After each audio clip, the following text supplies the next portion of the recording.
কোরআন তেলাওয়াত মানুষের হৃদয়কে আল্লাহ আল্লাহ রসুলের দিকে একটা রুজু করে দেয়। সুললিত কণ্ঠে সুর দিয়ে যাদের কণ্ঠ ভালো কোরআন তেলাওয়াত করলে এটার প্রতি মানুষ মোহিত হয়, আত্মতৃপ্তি আসে। হযরত আলী কারামাল্লাহ তিনি বলছেন যে আমি এই যে কোরআন তোমরা দেখো, এটা হলো পাতার কোরআন, এখানে দিক নির্দেশ দাও, আমি আলী হইলাম জীবন্ত কোরআন। সুবহানাল্লাহ। তো প্রত্যেক মানুষের মধ্যে আল্লাহ কোরআনের বৃত্তান্ত, কোরআনের জ্ঞান দিয়েছে। একজন মানুষ কোরআনের বাহিরে না।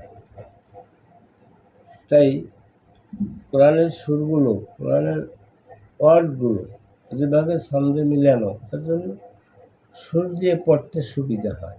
আল্লাহ পারবেন যে ঐশী কালাম ছন্দের মধ্যে দিয়েছে।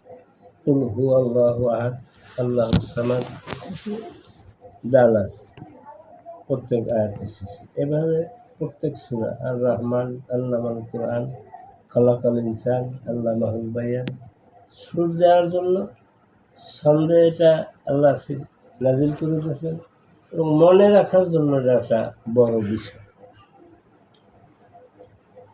এখন মানুষ যদি তরিকাতপন্থী লোকদের কাছে এটাই সহজ এবং সত্য যে আমরা এক মানুষ আর এক মানুষের সাথে, বিশেষ করে পর মানুষের সাথে হোক আর না হোক, তরিকাতের বান্ধব যারা আমরা আছি, এক মানুষ আর এক মানুষের সাথে যদি এইভাবে মোলায়েম কণ্ঠে আমরা আলোচনা করি, এটা তেলাওয়াতের সেটা কম সওয়াব না। আমি তো বেশি বলতে চাই কিন্তু কম না। তা আমরা মানুষের সাথে যে আখলাক আদর্শ আমরা বাক্য ব্যবহার করি, সেটা যেন সুললিত কণ্ঠে হয়, মাধুর্য কণ্ঠে হয়, এক মানুষ আর এক মানুষের প্রতি আকৃষ্ট হওয়ার জন্য। এটা মানুষের মাঝেই আপনারা গান গজল বাউল গানের মধ্যে সমস্ত তথ্য তারা দিয়ে রাখছেন, বললে রাখছেন। আমার যিনি মুর্শিদ তিনি একটা গান লেখছেন, এই গজল উপদেশমূলক গজল, হাজার হাজার গজল লেখছেন তিনি, যে শোনেন ভাই সকল খোদা বটে প্রীতির পাগল, রীতি করিতে খোদা গড়িয়াছে এই সংসার, প্রীতি নাই যার অন্তরে মানব জনম বৃথা তার, খোদার দিদার পাইতে বন্ধু প্রেম প্রীতি হয় আসল, খোদা বটে প্রীতির পাগল, শোনেন ভাই সকল খোদা বটে। তো নারী পুরুষ আল্লাহ সৃষ্টি করছে, নারীর প্রতি পুরুষের যে আকর্ষণ, পুরুষের প্রতি নারীর আকর্ষণ, এইটা প্রীতি না, এটা একটা কামনা। আল্লাহর সাথে যেটা আল্লাহ রাসূলকে তিনি সৃষ্টি করছেন, আল্লাহ বলছেন কুলুন কুনতুম তুহিব্বুনা, যদি তুমি মহাব্বত করো আমার হাবিবকে, তাকে ভালোবাসো, তার সেবা করো, তার খেদমত করো, এটা আল্লাহকেই ভালোবাসা, আল্লাহকেই পাওয়া, আল্লাহকেই ধরা, আল্লাহকেই ছোঁয়া। এই ভালোবাসার পরিবেশ যে অইয়াগফিরুল্লাকুম, আমি তোমাকে একটা উপহার দিচ্ছি বান্দা। কি উপহার? তোমার সমগ্র জীবনের অপরাধ আমি ক্ষমা করে দিচ্ছি। সুবহানাল্লাহ। কোরআন তেলাওয়াত করলে যে একটা নির্বিশেষে ক্ষমা করে দেবে এরকমের না, কিন্তু রাসূলকে ভালোবাসার মাধ্যমে ক্ষমা করে দেবে। তাহলে ওখান থেকে আমি তো বড়ই বলতে চাবো, কিন্তু আমরা সাধারণ জ্ঞানের জন্য বড় বলি না, কিন্তু তার সাথে কম না। তাকে ভালোবাসলে, একজন মানুষকে ভালোবাসলে, একজন মানুষের সাথে মহাব্বত অর্জন করলে আল্লাহ আল্লাহ রসুলের পক্ষ থেকে, তখন এটা একটা বড় ইবাদতে পরিণত হয়। খুলুকুল আজিম, আল্লাহ কোরআনে বড় আকারে বলছেন একটা কথা, বড়ভাবে, যে আমি সবচেয়ে বড় আদর্শ এবং চরিত্রবান যে মোহাম্মদ রাসূলুল্লাহ সাল্লাল্লাহু আলাইহি ওয়াসাল্লাম, তার থেকে আদর্শ এবং চরিত্রবান কেউ। ঠিক এটা তিনি দেখাইছেন। কালমা, নামাজ, রোজা, হজ, যাকাত, এই পাঁচটা স্তম্ভ যেটা আমরা সকলেই জানি। তো কলমা হলো কি? একজন মানুষকে স্বীকার করা। আর নামাজ পর কি নামাজ, রোজা, হজ, জাকাত, এই সমগ্র বিষয়টাই মানুষের প্রতি। হজ মানুষের স্মৃতি অনুসরণ করা, চাপা মারা, পাহাড়ে দৌড়ে মা যারা এন থেকে দৌড়তেছে, এন থেকে দৌড়তেছে, পানি পিতেছে, আমরা জানি সব ইচ্ছা। ঠিক হাজিদের যাইয়া ওইভাবেই এখন দৌড়াইতে হয়, এবং অতটুকু এখন পুরুষ মানুষ যেমনি দৌড়ে এমনি না, এখন মহিলা যেমনি দৌড়ায় ওদেরকে দৌড় দিতে হইবে, এক পাহাড় থেকে এক পাহাড়ে ঢিলা মারতে হইবে, সাই করতে হইবে, তপ করতে হইবে, যাহা কিছু ওই সেই সময়ের অনুসরণ এটা মানুষের জন্য করে। রোজা মানুষের জন্যই রাখে। সালাতের সমগ্র বিষয়, সালাতের এই যে পাঞ্জাগানা সালাতের সমগ্র বিষয়গুলি মানুষের জন্য। এই পাঁচটা স্তম্ভ, জাকাতের তো ডাইরেক্ট মানুষ কি দেয়, সালাতে কি শিখে। আর ওয়াইটাল্লা দিন হেনবি, আপনি কি দেখছেন দিনের মিথ্যাবাদী, ধর্মের মিথ্যাবাদী?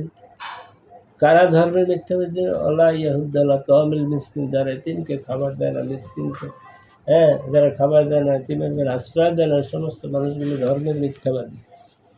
তা এভাবে প্রত্যেকটা সূরা আপনি পড়বেন, দেখবেন যে মানুষের প্রতি মহাব্বত রাখার জন্য, মানুষের প্রতি খেদমত, মানুষের প্রতি সদয় হওয়ার জন্য সকল বিষয়গুলো। এই আমরা যে ইসলামের 5টি ব্যানার এটা মুখে মুখে বলি, কিন্তু আসলে এটা একটা কাজ আছে, এটা মুখে বলা না, এটা একটা কাজ আছে। এই কাজগুলো যদি আমরা তরিকাতপন্থী লোক আমাদের জীবনে রূপান্তর করতে পারি, এগুলো বাস্তবায়িত করতে পারি, তখন আমরা যখন তরিকাতপন্থী লোক সেই নামটা দিতে পারি।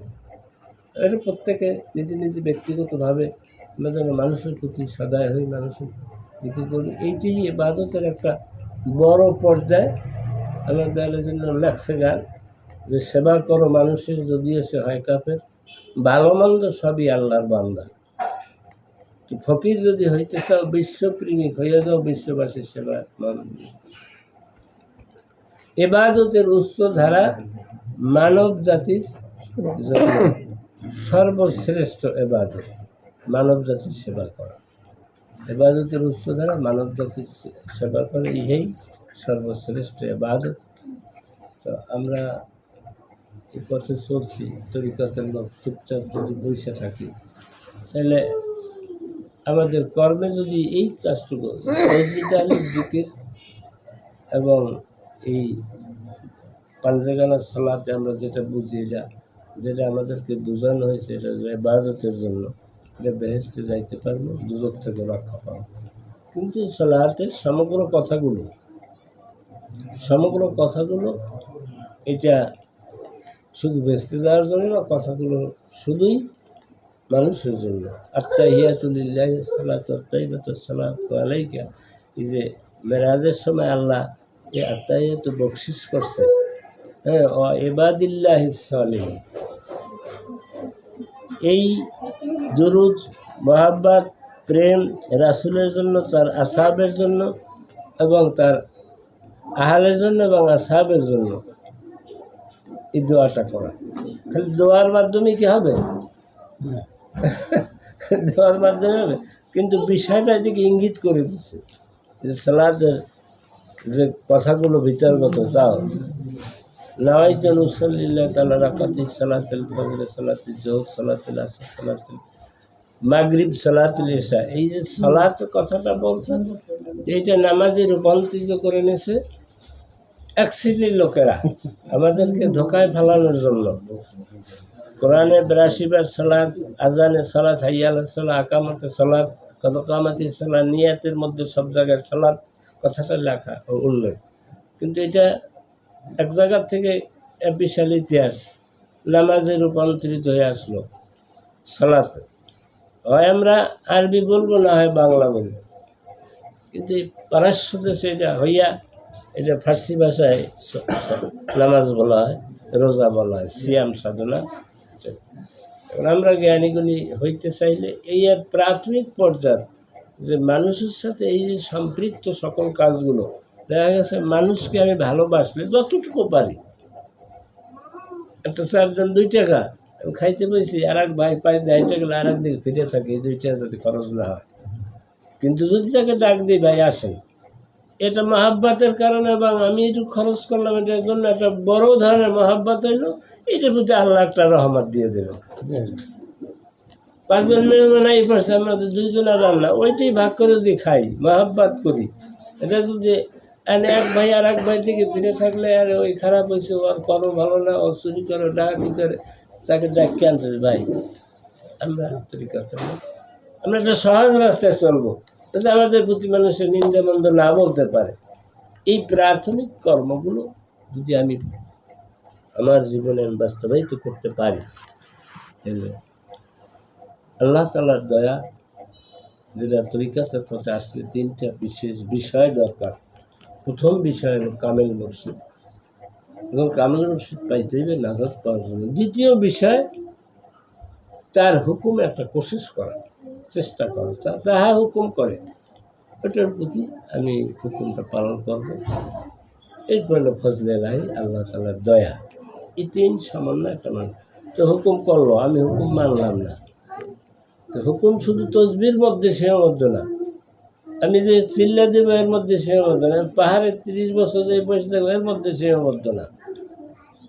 এই কর্মগুলো এই যে ইসলামের কাজ থাকবে না, এটা মানুষের সাথে সম্পর্ক রাখবে।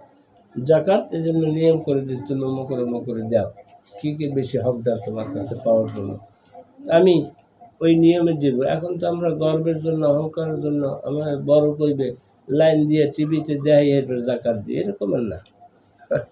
কোরবানি এরকমের না, ত্যাগ।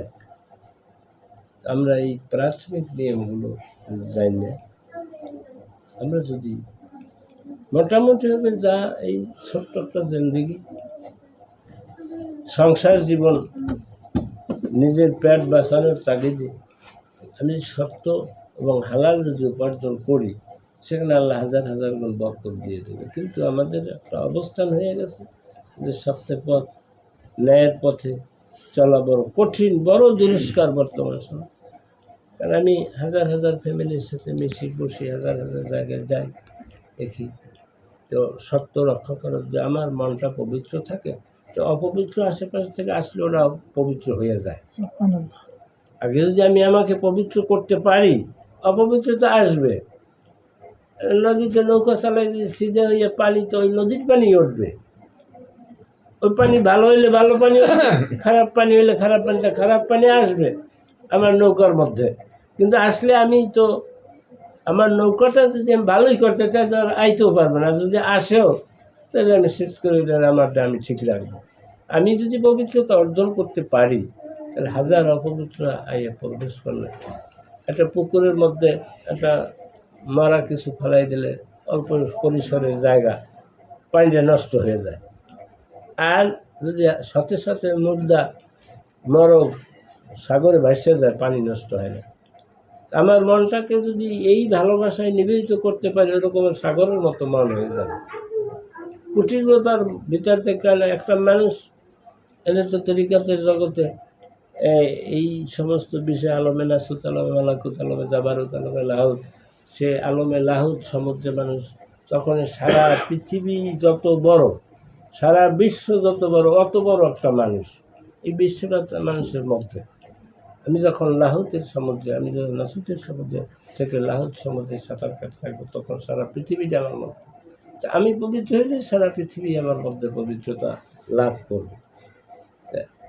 যতটুকু আমাদের জ্ঞান, যতটুকু বিবেক বুদ্ধি, এটা আমি অত কিছু না বুঝি, আমি অত বড় মহান না হইতে পারি, কিন্তু প্রাথমিক কর্মগুলো আমি সঠিক যথাযথভাবে মানুষের সাথে শ্রদ্ধা, মহাব্বত, প্রেমপূর্ণ আচরণ, আদব, আখলাক, আদর্শ আমি যদি বজায় রাখতে পারি, তরিকাতের ভাইয়ার তরিকাতের খেদমতে, মহাব্বতে আমি আছি, আমার 10 টাকা আছে, আমার ভাই বিপদে ডুববে যাইতেছে, আর 2 টাকা দিয়ে সাহায্য করবো, তো 10 জনে গেলে 20 টাকা হয়ে যাবে। একজন তরিকাতের লোক আমি বাইরে নাই পারলাম, বিশ্বপ্রেমিক নাই হইতে পারলাম, আমার ঘরের মধ্যে 5 জন, এই 5 জনের মধ্যে একটা প্রেমের বন্ধন তৈরি করি। আমরা একই এলাকায় 10 জন তরিকাতের লোক এক জায়গায় বসলে, তখন এই সুখ দুঃখ নিয়ে ভাগাভাগি করলে, তখন এইটাই সারা বিশ্বের সাথে মিলে যাবে। এই বিষয়টুকু আমরা যাতে করে এই একটা সংগঠনের মধ্যে আছে, সংগঠনের সভাপতি স্যার পাশে বসা আছে, আমরা জ্ঞানী আমরা প্রত্যেকেই তো বইয়ের এসে নির্বিষ্ট আলোচনা করতেছি। সভাপতি সাহেব যদি তার যতজন লোক আছে এই সংগঠনের আওতায় তাদেরকে জায়গা সপ্তাহে সপ্তাহে যেভাবে হোক এখানে হোক আর একখানে হোক একটা মাঠের মধ্যে বইয়াও সপ্তাহে একটা আমরা ব্যবস্থাপনা নেব। সপ্তাহে বৃহস্পতিবার সারা পৃথিবীর হলি, এখন তো মোবাইলের যুগ, আগে আসলে চিঠির যুগ, হ্যাঁ আগে আসলে না কিছু। তো সারা পৃথিবীর আউলিয়ায়ে কেরামগণ এই বৃহস্পতিবার রজনী প্রত্যেক দরবারে, প্রত্যেক মাজারে, প্রত্যেক খানকার সিন্নি সালাদ মিলাদ মাহফিল হইতেছিল, কিন্তু তারা তো আর পরামর্শ করে নেয় না যে বৃহস্পতিবারই বসতে হবে। এই বৃহস্পতিবার কেন? আমি যদি বৃহস্পতিবার গুরুত্ব জানি তাই আমি পাগল হয়ে যাব বৃহস্পতিবার একত্রিত হওয়ার জন্য। 5 জন পাইলে 5 জন তরিকাতে লোক। এই যে 7 দিনের নাম 7টা গ্রহ, 34 বিজ্ঞান, নবমণ্ডল ভূমণ্ডল, এই যে বিজ্ঞানরা আবিষ্কার করছে, এই সপ্তাহে এই 9টা গ্রহের মধ্যে সবচেয়ে বড় গ্রহ হলো বৃহস্পতি গ্রহ। এই বৃহস্পতি গ্রহ এজন্য গুরু গ্রহ বলা হয়। এই গ্রহের দিন কাজ সংক্ষিপ্ত করে সরকারের সুযোগ দেয়, একবেলা অফিস আর একবেলা রেস্ট নেবে, রাতে সে বাজতবন্দি করবে। তো এই গ্রহ সন্তুষ্ট থাকবে। একটা মানুষ যদি তার জীবনে যতদিন বেঁচে থাকবে বৃহস্পতিবার যদি সে উদযাপন করে, ওই সংসারে কোনোদিন অভাবের ছায়া কোনোদিন আসবে না, কোনো মুসিবত আসবে না, বিপদ আসবে না। গুরু গ্রহ সন্তুষ্ট থাকবে। তো এটাও কে করছে? তো আল্লাহ করছে মানুষের কল্যাণের জন্য। ওই দিবসে অন্তত সভাপতি সাহেবের কাছে বলছি যে আপনার 10 জন লোক তরিকাতে আছে, আপনাকে সভাপতি বানাইছে, এটা নিয়ে যে যতটুকু পারি আলোচনা করবো, জিকির করবো, বিভিন্ন উলিয়াদের সম্মান গুণকীর্তন আলোচনা করব, একটা পুস্তকের মাধ্যমে একটা গল্প, বিভিন্ন আউলিয়াদের এই কাহিনী কিচ্ছা কাহিনী আলোচনা করব। এইটুকে এটা যদি প্রতি বৃহস্পতিবার হয়, আপনি আইতে পারেন, আরেকজন আরও 5 জন আইবে। একটা নির্ধারিত জায়গা লাগে, যদি বা না থাকে আমরা খোলা মাঠে বসবো।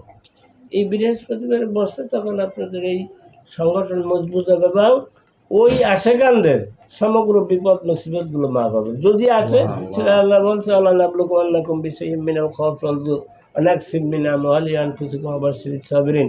হ্যাঁ, যদি আমি বিপদ মুসিবত দিই আমার নিকটতম বান্দাদেরকে পরীক্ষা করার জন্য, দিলে আবার সে নিয়েও যাবে। আবার সেই সাবিরিন, সে ধৈর্যশীল কিনা, শরীরের অসুবিধা, মালের লোকসানি, বিভিন্ন রকমের অসুবিধা দ্বারা আমি পরীক্ষা করি। এটা আল্লাহ বলছে। পরীক্ষা মুসিবত আসবে না, কখনোই আসবে না। যদি আসে সেটা পরীক্ষার জন্য, এবং সেটা সে ধরে ধরলে আল্লাহ এটা মাফ করে দেবে। তা আপনি যদি এদেরকে নিয়ে এই বৃহস্পতিবার একটা সুযোগ সুবিধা করতে পারেন, যে কোনো বাসায় আইজ আলামিনের বাসায়, কাইলামের বাসায়, পরের দিন সেক্রেটারির বাসায়, আর একদিনের বাসায় বই আমরা 10-20 জন মিলাদ পড়লাম, এত কেউ না করবে না যে মিলাদ পড়ো কার, কিন্তু ওই ফাঁকে ওই অবসরে একটা আলোচনাও হইল।